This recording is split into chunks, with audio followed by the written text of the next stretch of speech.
अनाथ बेटा। गांव के किनारे बसा एक छोटा सा घर था। उसमें रहता था एक बुआ कुम्हार, विश्वनाथ। वह बहुत गरीब था, पर उसका हृदय सोने जैसा था। एक सर्द रात उसने दरवाजे पर एक आवाज सुनी। बाहर निकला तो एक टोकरी में लिपटा शिशु पड़ा था। उसकी आंखों में एक निर्दोष चमक थी।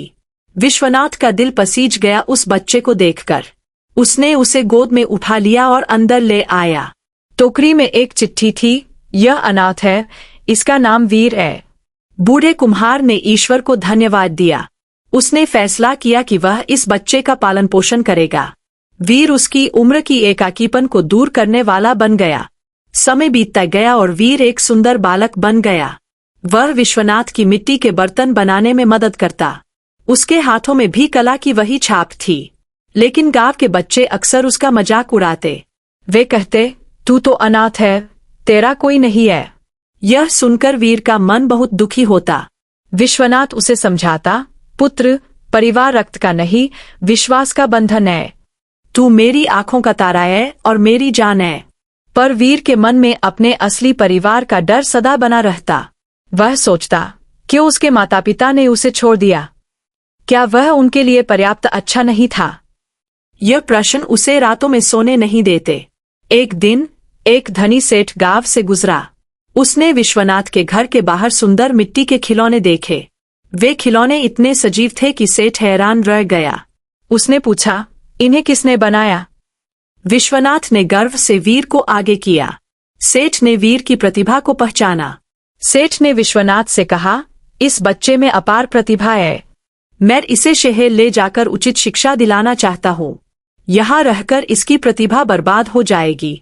विश्वनाथ का हृदय टूट गया, पर उसने वीर का भविष्य सोचा।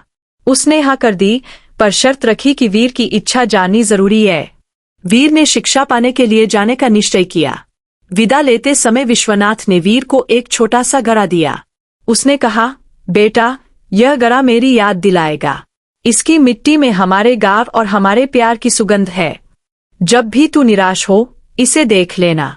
वीर की आंखों में आंसू थे। उसने घड़ा संभाल कर रख लिया और इस तरह वह शहर की नई दुनिया में चला गया। शहर का जीवन वीर के लिए बिल्कुल नया था। ऊंची इमारतें, भागती गाड़ियां, सब कुछ अजनबी था। सेठ ने उसे एक अच्छे स्कूल में दाखिला दिला दिया। वीर पढ़ाई में बहुत तेज निकला, खासकर कला में। लेकिन उसका मन हमेशा गांव और विश्वनाथ को याद करता। वह अक्सर अकेले में उस मिट्टी के घड़े को निहारता। सेठ का बेटा राज वीर से बहुत जलता था। वह वीर को एक साधारण अनाथ समझता था। राज उस पर तरह तरह के इल्जाम लगाता। कभी किताबें छिपा देता, तो कभी उसके कमरे में गंदगी फैला देता। वीर सब कुछ चुपचाप सहन कर जाता। वह विश्वनाथ की सीख को याद करता, सब्र का फल मीठा होता है। एक बार स्कूल में एक राष्ट्रीय स्तर की कला प्रतियोगिता हुई। इसमें पूरे देश के बच्चे हिस्सा ले रहे थे। पहला पुरस्कार बहुत सारा धन और सम्मान था। वीर ने भी इसमें भाग लेने का फैसला किया। उसने सोचा कि यह विश्वनाथ के लिए गर्व का विषय होगा। राज ने भी प्रतियोगिता में हिस्सा लिया। प्रतियोगिता का विषय था, वह बंधन जो रक्त से परे है।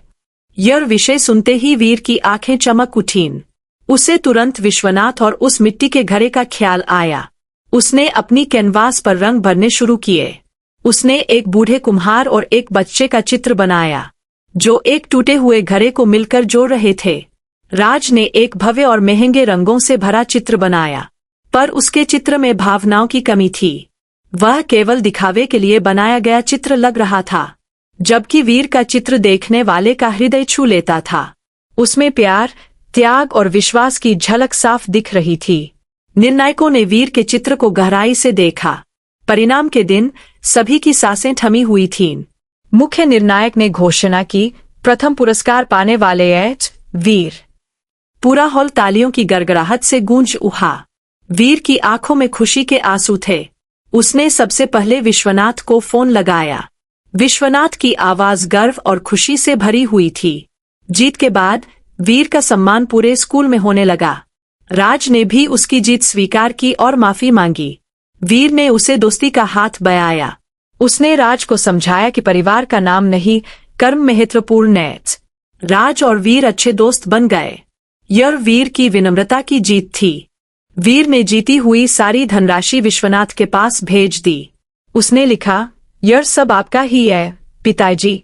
आपने मुझे सिर्फ पाला ही नहीं, जीने की कला सिखाई।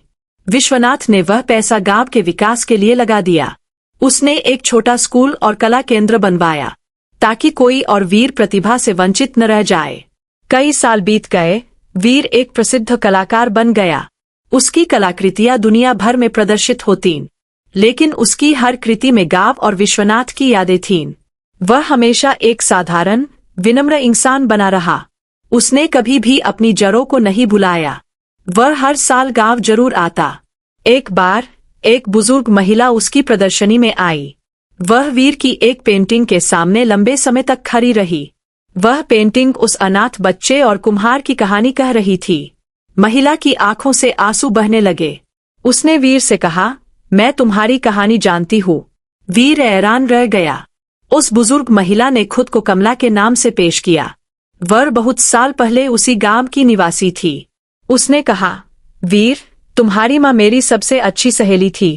एक भयानक बार में तुम्हारे माता पिता बह गए थे। तुम्हारी माँ ने मरने से पहले तुम्हें विश्वनाथ के दरवाजे पर छोड़ा। उसने कहा था कि विश्वनाथ ही तुम्हें सच्चा प्यार दे सकता है। यह सुनकर वीर स्तब्ध रह गया। उसके सारे सवालों के जवाब मिल गए थे। उसके माता पिता ने उसे छोड़ा नहीं, बल्कि एक सुरक्षित भविष्य दिया था।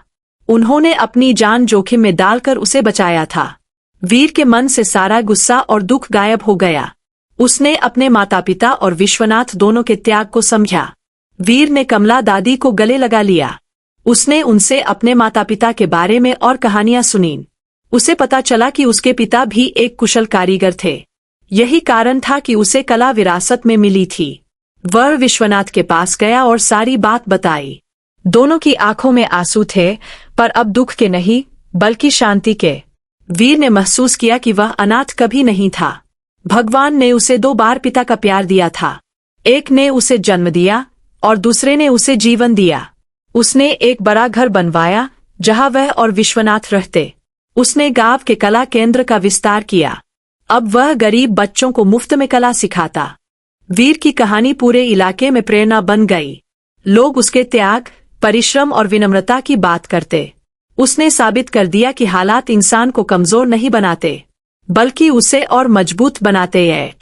उसने कभी अपनी गरीबी का रोना नहीं रोया, बल्कि उससे सीख लेकर आगे बढ़ता गया। राज अब वीर का व्यवसायिक साझेदार बन गया। दोनों मिलकर एक कला कंपनी चलाते थे, जो गांव के कारीगरों के हस्तशिल्प को दुनिया भर में बेचती। उन्होंने सैकड़ों परिवारों को रोजगार दिया। विश्वनाथ अब बूढ़ा हो चला था, पर खुश था। उसे अपने फैसले पर गर्व था। एक शाम विश्वनाथ ने वीर को बुलाया। उसने कहा, बेटा, तू ही मेरी सबसे बड़ी कमाई है। मैंने तुझे पाला, पर तूने मुझे जीने का असली मतलब सिखाया। वीर ने उसके पैर छुए और कहा, आप ही मेरे भगवान हो। आपने मुझे सिर्फ घर ही नहीं, पहचान दी। उस रात विश्वनाथ की आंखें बंद हुई तो चेहरे पर शांति थी। विश्वनाथ के जाने के बाद वीर को बहुत दुख हुआ, पर उसने हिम्मत नहीं हारी, क्योंकि विश्वनाथ ने सिखाया था, जीवन चलता रहता है और प्रेम मृत्यु से परे है। उसने विश्वनाथ के नाम पर एक बड़ा पुस्तकालय बनवाया, जहां गरीब बच्चे मुफ्त में पढ़ सकते थे। यही उसकी सच्ची श्रद्धांजलि थी। वीर ने कमला दादी को भी अपने घर ले आया। अब वह उनकी देखभाल करता, जैसे अपनी माँ की करता। उसने अपने जीवन के सभी रिश्तों को निभाया। उसने सिखाया कि परिवार सिर्फ जन्म से नहीं बनता, बल्कि प्यार, देखभाल और जिम्मेदारी से बनता है। उसका घर अब प्यार और सम्मान का प्रतीक बन गया।